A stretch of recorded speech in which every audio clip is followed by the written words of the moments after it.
Hi, this is Tristan Kohler, and he is my brother, and I chose him because he inspires me.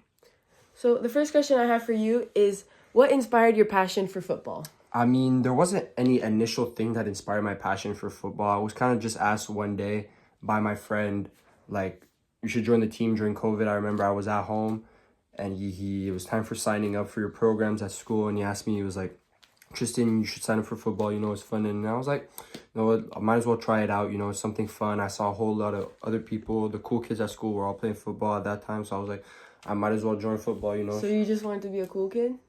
No, that was just part of the reason. But what I would say kept me playing football and what is my passion for football is how football is something that you can always improve upon. There is no plateau. There is no best of the best. No matter how good you get, there's always more that you can do to improve. And this also goes in hand with the second reason why I enjoy the sport so much is because it's something that's very concrete. If you put in the work, put in the time, put in the effort into football, you will see the results on the field. If you work out, you eat properly, you take the right supplements that you need, and do what you need to succeed, you will see those results. It might be harder for some people, but that effort and that will to succeed will be shown once you put in the work and do what you have to do to reap the rewards. Do you think that you put in a substantial amount of effort and you saw results compared to when you first started? I mean, for sure, compared to when I first started, football's also a sport, especially at our age. It's also dependent highly on puberty because it's something that's very physical, and then especially for boys, like. But for sure, when I first started, like I wasn't improving. I was improving somewhat fast, but I feel like just sticking with it over time allowed me to get much better and just always keeping a serious attitude in regards to my sport and to my improvement. So even sometimes I wasn't the most disciplined. When I was putting in the work, when I was doing the hours, it was intentional with my time. And I was trying my best and trying to maximize the hours I had and the time that I was putting towards that sport. Okay, thank you. What was your favorite childhood memory and why? I mean, for me, there's not one in particular, but something that comes to mind is just when I was a young child, being in a park with my family and my grandparents and my wonderful sister as well. And we were just, having fun as a family and just cherishing those bonds that I made with those people.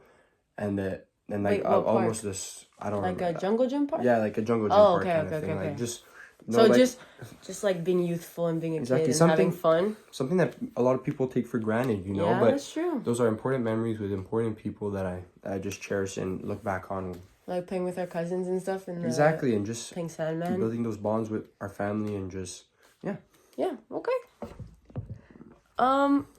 Oh, this is one I really want to know. Mm-hmm. What changes did you make in your day-to-day life from going from high school to CJEP? And not just like the basic stuff like planning out my time, like little like stuff that you say is like like Well, hidden tricks and tips and tricks. So, one thing I will say a bit on the organizing your time, very important, but one thing as well is not just planning out week by week, but having a kind of calendar that allow you to see a month at a time. So that way you know how much time you have until you have a task, and seeing all that time before But how you do have you the know task. in advance? They tell you everything? In CJEP, you will get what is known as the Syllabus? The syllabus? course addendum. No, it's not the addendum. I'm blanking.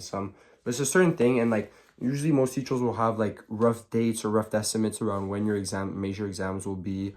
So sometimes there'll be stuff that you just can't prepare for, and the teacher will just say you do this in class. But for the big important stuff, most of the time they will give you you'll know like at the start of the semester, and yeah. So planning being able to ahead, like far ahead. Well, not even just planning ahead, just being able to see, having a calendar allow you to see in advance is a lot of steps towards that. And one thing I can say as well is just don't delay your work. If you can do it now, do it now. Because especially I'm bad with that. I need to I know. lock in. Especially in CJEP, like you have a lot more liberty and a lot more free time. So like distractions come easy, come quick. It's easy to skip your class, easy to do this at the third, but do you skip your classes? Depends on the day. Okay. But that's easy to just flutter around and do this at the third. So it's important to just, when you got the time, do the work. And then that way, when your friends ask you to go out, when your friends ask you to do this after school and whatnot, you actually can because you put in the time when you had the time to do it. Okay, do you practice what you preach? Not in the slightest. No? Okay. I mean, I try to, but I could be better for sure. Okay. That concludes our interview.